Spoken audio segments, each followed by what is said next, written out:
Footnote Press presents Strong Female Character, written and read by Hanna Flint. For Monica and Wendy. Preface. Do you? It isn't easy, but it's essential. It's not easy because there's a lot in the way. In many cases, a major obstacle is your deeply seated belief that you are not interesting. And since convincing yourself that you are interesting is probably not going to happen, take it off the table. Think, perhaps I'm not interesting, but I am the only thing I have to offer, and I want to offer something. And by offering myself in a true way, I'm doing the great service to the world because it is rare and it will help. Charlie Kaufman, filmmaker, 2011. Part 1. Origin Story. Chapter 1. By Order of the Princess. Aladdin, 1992. It's a question as old as time. Well, as old as the Walt Disney Studios.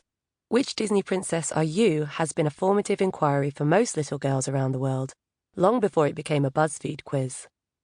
For a minority of us, however, that question wasn't the most, shall we say, aesthetically fruitful. And by minority I mean non-white ethnic minorities. I am an ethnic minority, and the result of a holiday romance that probably shouldn't have progressed further than the summer it took place. My British mother, Caroline Flint, met my Arab father, Saif Samel, while on a girls' trip to Sousse, Tunisia, in 1985. He was tall, dark, and handsome, with a strong tash. She was a raven-haired beauty, whose dance moves caught his attention. His English wasn't bad, certainly better than her French, and non-existent Arabic, but they were fast becoming fluent in the language of love. Nothing like the romantic possibilities of a Maghrebi love affair to heat up the life of a local government worker from the cold shores of England. In 1986, Mum gave birth to my older brother Kareem at a Hammersmith hospital. By the time I was born 18 months later, she and my father had tied the knot, but the culture clash, among other things, soon turned the relationship sour. In February 1989, Mum was a single mother of two, living in a rented two-bed flat in Chiswick, and my father had been deported back to Tunisia. Divorce shortly followed, and all I had left to remember him by were a few pictures and the colour of my skin. And it certainly wasn't as white as snow like Disney's first princess. Snow White and the Seven Dwarfs was a landmark film. The first feature-length animated movie ever made, it established Walt Disney's position as a groundbreaking, innovative filmmaker, and paved the way for animation as a serious art form that could inspire as much awe, intrigue, and cinematic nourishment as any live-action endeavour. It also underpinned one of the most ridiculously unrealistic beauty standards ever invented. Adapted from the Brothers Grimm fairy tale, Snow White reinforced the idea to little girls that in order to be the fairest of them all, your skin needed to be whiter than white. There's no escaping that expectation. It's literally in the title.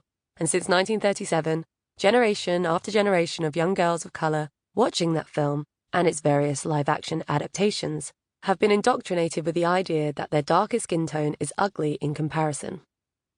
It certainly made the younger me resent my skin, and I'm at the lighter end of the melanin spectrum. But, of course, back in the mid-90s when I was first discovering the magical kingdom, I didn't understand why this messaging was so discriminatory.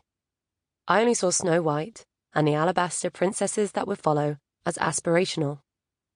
We had most of the Disney classics on VHS, with Cinderella and Sleeping Beauty being an integral part of the collection. Just a couple of young blonde babes looking for a charming prince to whisk them away from the evil treatment of two older women. In hindsight, the film's messages of female empowerment were about as pale as Cindy and Aurora, and yet we lapped it up.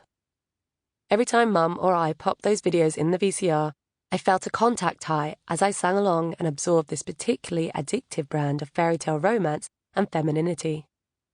Subconsciously, I was telling myself whiteness was synonymous with beauty. Then came the Disney Renaissance, and it was over for those hoes. You know, respectfully. Cinderella? Never heard of her. Aurora? Of whom do you speak? My allegiance was now pledged to The Little Mermaid, 1989. Sample complete. Ready to continue?